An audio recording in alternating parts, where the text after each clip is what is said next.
बिस्मिल्लाहिर्रहमानिर्रहीम। अस्सलाम वालेकुम जनाब। स्टोरीज मैंने 3 शेयर करनी है। जनरल बाजवा पर कत्ल का इल्ज़ाम, ये क्या चक्कर है, इस पर बात करेंगे और बहुत तफसील से बात करेंगे। और दूसरा, general army chief general Syed हाफिज़ आसिम मुनीर साहब का पहला दौरा सऊदी अरब और यूएई। ये दौरा डिले क्यों हुआ, ये भी कुछ वजूहात होंगी डेफिनेटली। अब ये दौरा हो रहा है, तारीखें तय हो गई हैं जल्द ही। अच्छा, उसके बाद मरियम नवाज़ साहबा और नवाज़ शरीफ साहब का दौरा स्विट्ज़रलैंड, अचानक दौरा जनीवा, और शहबाज शरीफ साहब भी वहीं पे जा रहे हैं। आपको पता है क्यों, ये इस पर भी बात करनी है, बड़ी अहम बातें। खान साहब को मैं एक तो मानता हूँ कि 2 चीज़ों में, 2 मकासद में मल्क हासिल है। वो मकासद कौन है वो मैं बताता हूँ, लेकिन सबसे पहले ये नंबर डिस्प्ले हो रहा है भाई, आप बिल्कुल तामुन फरमा रहे हैं, अल्लाह ताला आपकी तौफीकात में इजाफ़ा फरमाए, जज़ाकल्लाह। ये नंबर डिस्प्ले हो रहा है दुखी इंसानियत की खिदमत के लिए, आपके तामुन और अल्लाह के करम से हो रहा है और इंशाअल्लाह होगा। और जो मैं बताया है ना कि 15 जनवरी को grand operation flood relief operation है, उसी तरीके से मैं वो देख रहा था। मैं इसके बारे में बाकी भी बताता हूँ। तो खान साहब को 2 मकासद में तो अभी तक कामयाब है, उनको मलका हासिल है और उनको ये नंबर पूरे देने पड़ेंगे। एक कि खान साहब कहते हैं कि सियासी इस्तेकाम बिल्कुल ना आए, क्योंकि अगर सियासी इस्तेकाम आया तो साथ माशी इस्तेकाम भी आएगा फिर इनको मौका मिलेगा और ये वो सारा कुछ। अच्छा, इसमें खान साहब की मदद मिफ्ता इस्माइल साहब भी फरमा रहे हैं। आपको पता है वो रोज़ ही बैठ जाते हैं टीवी पे, वो कहते हैं कल ही मुल्क डिफ़ॉल्ट कर रहा है। वो इसहाक डार की खाल उधेड़ना शुरू कर देते हैं। वो एक को कहेंगे, अब तो उन्होंने कल जो है ना मियाँ साहब पर भी तनकीद कर दी कि उन्होंने 12 बंदों के सामने मुझे बुलाया और अचानक ही फारिग कर दिया। मैं तो हैरान हूँ कि भाई खान साहब ने अपने दौर में पता नहीं कितने लोगों को फारिग किया, किसी एक ने भी नहीं बोला। भाई अगर आपको बिलफर्ज पीटीआई में जाना है या कहीं किसी जमात में, तो जी बिस्मिल्लाह आप जाइए, अगर आपको वो कबूल करते हैं। इख्तलाफ का ये सूरत हाल होती है कि पार्टी के अंदर किए जाते हैं, इख्तलाफ टीवी पे बैठ के तो नहीं किया जाता। और ये तो इख्तलाफ है नहीं, ये तो बाकायदा लान तान शुरू कर दिया आपने। और ये तो लान तान वाली बात ही नहीं है भाई, करते हैं तो अपनी पार्टी के लोगों पे आप रोज़ ही आके कह रहे होते हैं कि भी मुल्क कल डिफ़ॉल्ट कर रहा है। तो इसका मतलब ये है कि अगर साबिक वज़ीर ख़जाना और साबिक वज़ीर ख़जाना भी उस जमात का कि जो जमात अभी भी सेंटर में हुकूमत में हो, वो रोज़ आके बैठे और कहे कि जी कल डिफ़ॉल्ट कर जाएगा मुल्क, तो डेफिनेटली फिर जो आम आदमी होगा उसको तो डर लगेगा। जो स्टॉक एक्सचेंज होगी वो तो नीचे जाएगी, जो ताजिर होंगे वो तो मग़मूम होंगे बेचारे, जो सारा कुछ मुल्क का सिस्टम होगा वो तो तबाह बर्बाद होगा। तो इस काम के लिए सिर्फ खान साहब ही नहीं, मिफ्ता इस्माइल साहब भी पूरा साथ दे रहे हैं। उन्होंने कहा कि इसहाक डार को अपने अलावा कोई पसंद ही नहीं है कोई मिनिस्टर बन जाए, ठीक है ना जी। और ये मुझे मियाँ साहब ने हटाया, और जिस तरीके से मैं अमेरिका गया हुआ था, वहाँ से लंदन आया, 12 लोगों के सामने बुलाया और हटा दिया। ये तरीक़ाकार बड़ा गलत था। इसहाक डार ने कहा था डॉलर इतने पे लाऊंगा, उन्होंने कौन सी दूध और शहद की नहरें बहा दी हैं। तो वो रोज़ ही ऐसी तैसी माँ बहन एक कर रहा होता है अपनी हुकूमत का। अल्हम्दुलिल्लाह ये उनको साथ साथ खान साहब को सहूलत भी मुयस्सर है मिफ्ता इस्माइल साहब की सूरत में। अच्छा, अब आज हैं जनरल बाजवा साहब पे। अच्छा, दूसरा एक तो ये है इंतशार फैलाना ताकि सियासी इस्तेकाम ना हो, और दूसरा उनका मकसद है ताकि मेरे केसेस पर किसी की नज़र न पड़े, मुझे ना जेल जाना पड़े। लेकिन अब मुझे लगता है कि खान साहब को भी खुद लग रहा है कि यार मैं नहीं बच पाऊंगा, मुझे जेल जाना पड़ेगा। कैसे? अब खान साहब ने कल कहा कि ये मुझे जेल डालना चाहते हैं, ये मुझे गिरफ्तार करना चाहते हैं। अब खान साहब को पता चलना शुरू हो गया है बहुत सारी बातें, ठीक है। और देखें जी, रजब तैयब अर्दगान की तरह अगर लोग निकल आएँ बाहर तो फिर ये ऐसा नहीं कर पाएंगे। बड़ी मासूमियत है, ठीक है ना। मतलब रजब तैयब अर्दगान, खान साहब कभी तो अपने आप को नेल्सन मंडेला समझते हैं, कभी वो माओ ज़ेतुंग समझते हैं, कभी वो अपने आप को ईरान का खुमैनी समझते हैं, कभी वो नेल्सन मंडेला, और कभी आपको अपने आप को रजब तैयब अर्दगान, और कभी आपको अपने आप को वो महातीर मोहम्मद समझते हैं, ठीक है। नीचे की तो बात ही नहीं करते वो, ठीक। इस तरह के इनकलाबी लीडरों पर वो लीडरों की तरह अपने आप को। भाई बात ये है कि रजब तैयब अर्दगान की खिदमत भी देख लें ज़रा तुर्की के लिए। उनकी इकॉनमी की बेहतरी भी देख लें ज़रा तुर्की के लिए, उनकी तुर्की की हालत बदलना भी देख लें ज़रा थोड़ा सा। जिस तरीके से उन्होंने तुर्की की हालत बदली है रजब तैयब अर्दोगान ने, जिस तरीके से उन्होंने तुर्की का दिफा मजबूत किया, मईशत मजबूत की, आज तुर्की जो है ना यूरोप और अमेरिका को आंखें दिखाने के काबिल हो गया है। तो ये किसकी बुनियाद पे हुआ है? रजब तैयब अर्दोगान की बुनियाद पे हुआ। वो लंबी चौड़ी फहरिस्त है और लिस्ट है। तो खान साहब बात आप अपनी तरफ भी देखें ज़रा, ये भी हालात देखें। रजब तैयब अर्दोगान खड़े होके एक एक बात पे जनाब उन्होंने सुना दी और इस तरीके से उन्होंने आंखें दिखा दी बहुत बड़े बड़ों को। ये अभी सऊदी अरब के सफारत खाने में वो जो कत्ल हुआ था जमाल खशोगी का, उसके बाद सऊदी अरब को किस तरह से सुनाई, उसके बाद जनाब को वो कई दफ़ा अमेरिका को सुनाता है, वो कई दफ़ा यूरोप को सुना देता है। तो वो तो इनकलाबी लीडर है, नो डाउट। अब मैं बहुत सारी बातों के साथ साथ मेरा एक सवाल है खान साहब कि क्या रजब तैयब अर्दोगान की भी ऐसी ऑडियोज़ आई हैं जैसे आपकी आयला मलिक वाली ऑडियोज़ आई हैं? उनकी ऐसी वीडियोज़ आई हैं जो करप्शन पे हों? रजब तैयब अर्दोगान की बीवी वो भी तोशा खाने की सफाई कर गई है जिस तरह से पिंकी पीरनी कर गई है। मैं एक बात कर रहा हूँ ना, ठीक है ना, क्या रजब तैयब अर्दोगान की ऑडियोज़ और वीडियो यहाँ तो औरतों से लेकर ख्वाजा सराओं तक और ख्वाजा सराओं से होते हुए शेरू तक की वीडियो ज़राए बता रहे हैं कि वो आने वाली हैं? तो फिर क्या रजब तैयब अर्दोगान की भी इस तरह की वीडियोज़ हैं? सर ऐसा ना किया करें ना। रजब तैयब अर्दोगान पर कू हुआ था तो पूरे का पूरा तुर्की यूं लगा था जैसे तकसीम स्क्वायर पे निकल आया हो। आपकी हालत ये है कि आपने कल ही वो खफगी का इजहार किया और आपने बरहमी का इजहार किया अपने लोगों पर कि यार ये पिछले दिनों लिबर्टी चौक पे टोटल 1000 बंदा भी नहीं आया तो क्यों नहीं ला सके। आप अपने आप को रजब तैयब अर्दोगान से खैर से माशाअल्लाह जो है ना कंपेयर कर रहे हैं। फिर खान साहब ने फरमाया कि एक और शोशा छोड़ा कि जनरल बाजवा मुझे कत्ल कराना चाहते थे। ठीक है, उन्होंने कहा कि जनरल बाजवा मुझे कत्ल कराना चाहते थे और वो कत्ल करा के फौरी तौर पे इमरजेंसी लगाना चाहते थे। जनरल बाजवा पर उन्होंने ये इल्ज़ाम लगा दिया, लेकिन मुझे अल्लाह ने बचा दिया। खैर नो डाउट अल्लाह तो बचाने वाला है, ठीक है ना, वो तो बचा सकता है, इसमें कोई शक नहीं है। लेकिन बड़ा ही कोई इस तरह का भोंडा निशाना था। खान साहब अल्लाह ताला आपको ज़िंदगी दे, आपको अल्लाह ताला अपने खैर आफियत से रखे। लेकिन अगर वो चाहते ना तो फिर आपकी खैर ना होती, मैं आपको बताता हूँ, फिर कोई मसला ख़राब ही हो जाता। ठीक हो गया ना, फिर वो ऐसा नहीं होता, फिर वो गोलियां ऐसे ही छू के नहीं गुजरती, फिर वो इस तरह से जिस तरह से मोहतरमा बेनज़ीर शहीद के सर पे लग गई थी, फिर वो ऐसे ऐसे शूटर होते हैं वो वहाँ मार देते हैं। ठीक हो गया ना। तो बहरहाल मकसद कहने का ये है कि अगर उन्होंने करवाया होता या करवाना होता या सूरत हाल ऐसी होती तो फिर बड़ा मुश्किल हो जाता सर, बहुत सारे फिर मसाइल हो जाते। फिर ये ऐसा नहीं है, आप कह रहे हैं कि वो इमरजेंसी लगाना चाहते थे मुझे मरवा के, उनके पास और भी हज़ारों तरीके होते हैं, वो ऐसी बात नहीं होती, इस तरह की कोई बात नहीं होती। ठीक है ना, इस तरह वो आपको न मरवाना चाह रहे थे, उन्होंने पूरी सहूलतकारी की, उन्होंने आखिर तक सहूलतकारी की। आप उस मोहसिन को, आपका हमेशा ही से एक वतीरा रहा है कि आप हमेशा से मोहसिन कुश हैं, चाहे वो अकबर एस बाबर हो। आज अकबर एस बाबर के साथ आप बैठे हैं तो वो कहते हैं कि खान साहब के साथ पास जब गाड़ी नहीं होती थी तो वो मेरी गाड़ी में घूमते थे और मैं पूरे इस्लामाबाद और पूरे पाकिस्तान में उन्हें अपनी गाड़ी में घुमाता था और सारा दिन उनके साथ होता था। आपने उनके साथ क्या किया है ना।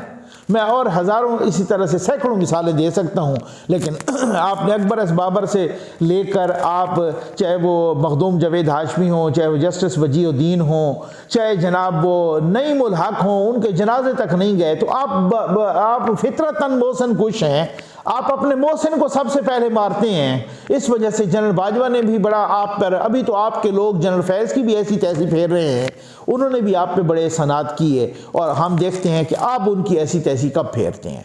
तो खैर वो ये वाली बात। और ख़ान साहब ने कहा कि अब ये मुझे गिरफ़्तार करना चाहते हैं, ठीक है ना जी, और मैं इस तरीके से, और ख़ान साहब ने और भी बहुत सारी बातें की। तो मसला कहने का मकसद कहने का ये है कि ख़ान साहब ऐसी कोई, अब आपको पता चल गया है कि मैंने गिरफ़्तार भी होना है, मैंने नाअहल भी होना है, जैसे ही मैंने नाअहल होना है तो उसके फ़ौरन बाद मैंने गिरफ़्तार भी होना है। तो ये आपको अच्छी तरह से मालूम हो गया है। आप ऊधम इसलिए मचा रहे हैं कि इधर उधर कोई तवज्जो जाए, कोई सियासी इस्तेकाम भी ना आए, इनको अपनी पड़ी रहे और ये मेरे केसेस पर और मेरी गिरफ़्तारी पर किसी किस्म का कोई उधर से आपको ये लगी है कि यार वो वोट नहीं पूरे हो रहे परवेज़ इलाही साहब के, आपने वो टास्क भी दिया है लेकिन अभी तक परवेज़ इलाही के वोट भी पूरे नहीं हो रहे। आप कह रहे हैं कि उनको जल्दी जल्दी दिलवाएं एतमाद का वोट ताकि वो असम्बली तोड़े, तो वो सवाल ही पैदा नहीं होता। वो न ले के तोड़ सकेंगे न ले के तोड़ सकेंगे। तो बात ये है कि उसमें बहुत सारी ऐसी बातें हैं खान साहब, मैं आपको बता दूं ये आपका अपना जो खदशा है ना और जो खदशात हैं, ये खदशात आपके बिल्कुल जायज़ हैं, मैं आपको बता दूं। अच्छा, अब आ जाएं जनाब कि जनरल आसिम मुनीर साहब का पहला दौरा सऊदी अरब। ठीक है, ये बहुत अहम है। बहुत सारे लोग सवालात उठा रहे थे और वो ये कह रहे थे कि भाई ये क्या हो गया, कि भाई वो आपको मैंने बताया कि भाई बताया जा रहा था कि जनाब इस तरीके से आप जो है ना ये देखें क्यों हो रहा है, किस लिए और क्या सूरत हाल है और वो क्यों नहीं कर रहे अभी तक। तो वो बहुत सारी चीज़ें थीं, बहुत सारे उन्होंने कुछ यहाँ पर सेटिंग भी करनी थी, फिर पोस्टिंग ट्रांसफ़र्स भी। आप तो हालत ये है आजकल पोस्टिंग ट्रांसफ़र्स होते हैं वो बिल्कुल मीडिया पे भी नहीं आते। जी हाँ, ठीक हो गया ना, बहुत कम आते हैं, बहुत सारी पोस्टिंग ट्रांसफ़र्स आती हैं। तो वो उन्होंने टोटली कहा है जनाब कि नहीं ये गैर सियासी हो के और इस तरह से न मीडिया की जीनत बनो और न ये करके कुछ काम करने थे वो काम करके जनरल आसिम मुनीर साहब जनाब 6 तारीख से अब बताया जा रहा है कि ग़ालिबन 4 से 6 है या इसी तरीके से 6 से 10 तारीख तक सऊदी अरब और यूएई का वो दौरा कर रहे हैं। ये दौरा बड़ा अहम है। इससे पहले इसहाक डार साहब भी कह चुके हैं कि भाई बस 15 जनवरी तक या उसके बाद वो इमदाद सऊदी अरब के जो 3 अरब डॉलर हैं या जितने हैं वो आ जाएंगे। वो सूरत हाल यहाँ पे रिज़र्व की आपकी मुस्तहकम हो जाएगी। ये वो दौरा है जो बहुत ही अहमियत का हामिल है। ये डेफिनेटली इस दौरे में बहुत सारी बातें होंगी। इस दौरे में डेफिनेटली वही जो जनरल बाजवा साहब ने इमरान खान साहब की हुकूमत के लिए खिदमात इकॉनमी के लिए परफॉर्म की थी वो डेफिनेटली इस दौरे के बाद भी हमें नज़र आएंगी। वो अगर 10 को ये दौरा ख़त्म हो रहा है तो उसके बाद कहा जा रहा है कि 15 से 20 के दौरान ये सऊदी अरब की इमदाद का ऐलान हो जाएगा। बहुत सारी चीज़ें, क्योंकि ज़ाहिर है सऊदी अरब के साथ वो एक पड़ोसी मुल्क भी है, मुसलमान मुल्क भी है, हमेशा से वो मदद भी करता है पाकिस्तान की वगैरह। क्योंकि जो पड़ोसी मुल्क होते हैं ना, पड़ोसी और मुसलमान मुल्क और हर किसी के साथ बड़े ताल्लुकात होते हैं, चाहे वो सऊदी अरब हो, चाहे वो ईरान हो, चाहे वो इवन अफ़गानिस्तान हो। तो इस तरीके से ना बहुत सारी चीज़ें होती हैं तो उनको इग्नोर नहीं किया जा सकता। तो इस वजह से सऊदी अरब का वो दौरा कर रहे हैं, यूएई का दौरा कर रहे हैं और ज़ाहिर है हमें पैकेजेस चाहिए और वो पैकेजेस उनकी उस मुलाकात के बाद मिलेंगे। और ये भी मैं समझता हूँ कि यूथियों के लिए बहुत बुरी खबर है।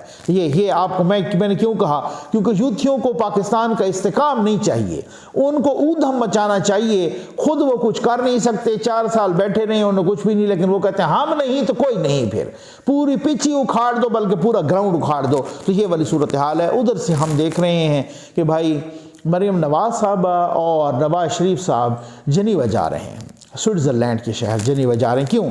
जनेवा में वो डोनर कॉन्फ्रेंस हो रही है जो 9 तारीख को हो रही है। इधर से शहबाज शरीफ साहब भी जाएंगे, तो यहाँ पर भी कुछ बड़ी अहम मुलाकातें होनी हैं, फिर ठीक होगी है ना। और मुलाकातें, और कह रहे हैं कि नवाज शरीफ साहब की कोई और भी पर्सनल मुलाकातें हैं वहाँ पर। अब वो देखते हैं कौन सी ऑफ द रिकॉर्ड होती हैं या ऑन द रिकॉर्ड होती हैं। वो भी बहुत सारी पर्सनल मुलाकातें भी हैं। वो जनेवा जा रहे हैं नवाज शरीफ साहब भी, मरियम नवाज साहबा भी। वैसे तो कहा है कि जनाब वो अपनी कोई इलाज या सर्जरी के लिए जा रही हैं, लेकिन भर लोगों को पता होता है कि भाई क्यों, और शहबाज शरीफ साहब भी जा रहे हैं। लेकिन एक बात मैं कहना चाहूँगा, अभी तक भी जो जनेवा की जो डोनर कॉन्फ्रेंस है उसमें बताया जा रहा है कि वो 15 ममालिक ऐसे हैं कि वो 2 किस्म के एतराज़ात लगा रहे हैं। अब देखिए ना, दुनिया जब आपको पैसे देती है फिर आपको बहुत कुछ कहती है, समझ आ गई ना। कुछ ऐसे ममालिक भी कहते रहे आपके न्यूज़ के बारे में भी, ये मुझे बहुत ही अंदर की खबर लोगों ने दी थी कि कुछ लोगों ने ये IMF का कह रहे हैं ना कि जी वो पैकेज बहाल नहीं हो रहा और फलां नहीं दे रहा पैसे और ये नहीं दे रहा, पैसे देते हैं। वो ठीक कहा है एहसन इकबाल साहब ने भी कि कुछ शराइत इतनी सख्त हैं कि वो आवाम के लिए बहुत नाकाबिल कबूल हैं, आवाम के लिए भी और रियासत के लिए भी। खान साहब के दौर से लेकर अब तक कुछ ऐसी शराइत भी हैं कि अपने न्यूक्लियर प्रोग्राम को रोल बैक करो या अपने न्यूक्स पर जो न्यूक्लियर प्रोग्राम है उस पर मॉनिटर बैठाओ, फलां फलां फलां फलां। हम समझ आ गया आपको, ठीक हो गया ना। हालात इतने आसान नहीं हैं तो बहुत मुश्किल होते हैं। अब वो 15 ममालिक ने जनाब ये कहा है कि जो आपने 38 इंटरनेशनल NGOs को पर पाबंदी आयद की है ना और उनकी सरगर्मियों पर पाबंदी है, आप उनको बहाल करें। अब आप अंदाज़ा करें उनको क्या है सूरत हाल, उनको क्या मसला है। उनको मसला ये है कि इंटरनेशनल NGOs यहाँ पर बहुत सारे वो चलते हैं और उन इंटरनेशनल NGOs के बहाने बहुत सारे और काम होते हैं जो आपके मुल्क के मफादात के ख़िलाफ़ होते हैं। आप समझ आ गया आपको, ठीक हो गया ना।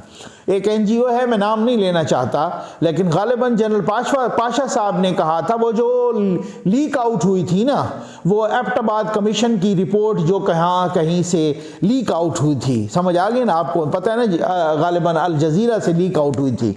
उसमें मुझे याद है मैंने काफ़ी अर्सा पहले 2-3 दफ़ा पढ़ी थी, तो उसमें कुछ ऐसी चीज़ भी थी कि उस वक़्त जनरल शुजा पाशा साहब ने कहा कि फ़लाँ NGO थी जो कि बहुत ही ख़िलाफ़ काम कर रही थी, लेकिन हमें अमेरिका ने कहा कि इसको आप इजाज़त दें, इस पर आप पाबंदी ना लगाएं, इसको आप खुली छूट दें। तो ये ऐसा भी होता है, ठीक है ना। तो बहरहाल वो एक तो ये कह रहे हैं, एक ये मुतालबा पाकिस्तान के लिए ये कितना काबिल कबूल है, इसी वजह से अभी तक वो सफारत खाने को बताया जा रहा है कि वजारत ख़ारजा बार बार रिमाइंड करवाने के बावजूद भी बाहर के हमारे जो सफ़ीर हैं उनको कोई पॉजिटिव इस तरह की डेवलपमेंट नहीं वो हो रही, क्योंकि आगे से शराइत ऐसी हैं। एक तो ये है, चलें जितना कितनी शर्त कौन सी मानी जाती है कौन सी।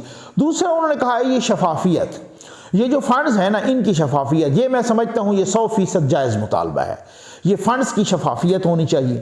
भाई यहाँ पे क्या होता है, इस चीज़ को ना रेड टेपिज़म को, और ख़ास तौर पे जब ऐसी आफात आती हैं ना, जब ऐसी तबाहियाँ आती हैं, उस वक़्त ये नहीं होना चाहिए जब टेंडर कराओ फलां चीज़, ये चीज़ वहाँ पे प्राइम मिनिस्टर से नीचे मिनिस्ट्री से आगे सेक्रेटरी से आगे डिप्टी सेक्रेटरी, वो फिर उसके बाद सेक्शन ऑफिसर, फिर नीचे चली गई वो बात, वहाँ कमिश्नर, डिप्टी कमिश्नर, वहाँ पे असिस्टेंट कमिश्नर, वहाँ पे तहसीलदार से पटवारी, ये करते कराते एक तो महीनों गुजर जाते हैं।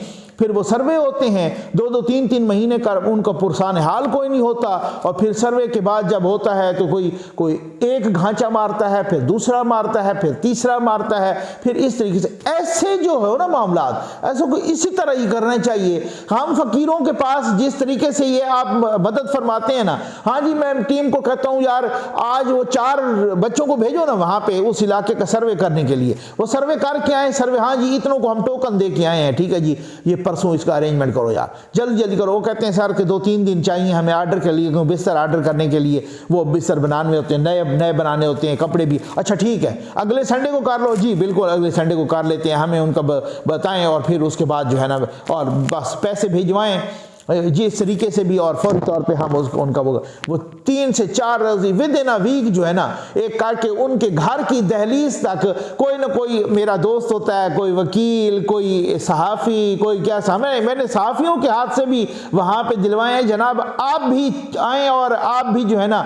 इन लोगों को दें और हौसला अफजाई फरमाएँ। और ये इसी तरीके से सईदुल मरवत साहब हैं अपने जियो जंग ग्रुप से वाबस्ता हैं, उन्होंने भी मेहरबानी फरमाई, तो हमने उनको भी जो है ना वो कहा कि जी आप अपने हाथों से तकसीम करें।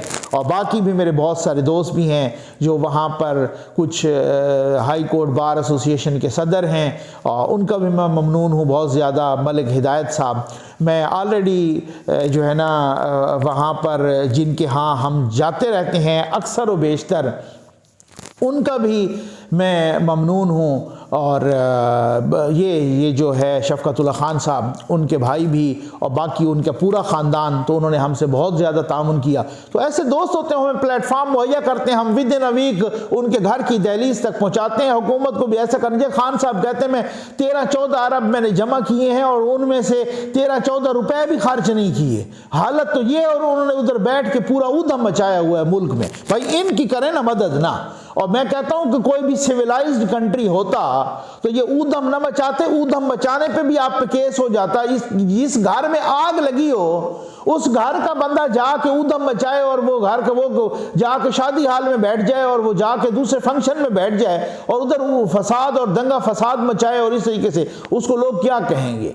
आधा पाकिस्तान डूबा हुआ है, उनकी इस तरह की मुश्किलात हैं। यही लोग शुरू हो जाएं फिर वो क्रिमिनल बन के और शहरों में और इधर उधर लूट मार पे, तो वो ठीक है, वो सही है। आप उन तक पहुंचाओ भाई, आप उन तक इमदाद पहुंचाओ। उनके बच्चे मर रहे हैं बेचारे, उनके बच्चों के पास पहनने के जूते नहीं है और हमने यहाँ तमाशा बनाया हुआ है। हमने एक दूसरे की टांगें खींचनी शुरू कर दी। उम्मीद है आपको वीडियो पसंद आई होगी। आपका बहुत बहुत शुक्रिया।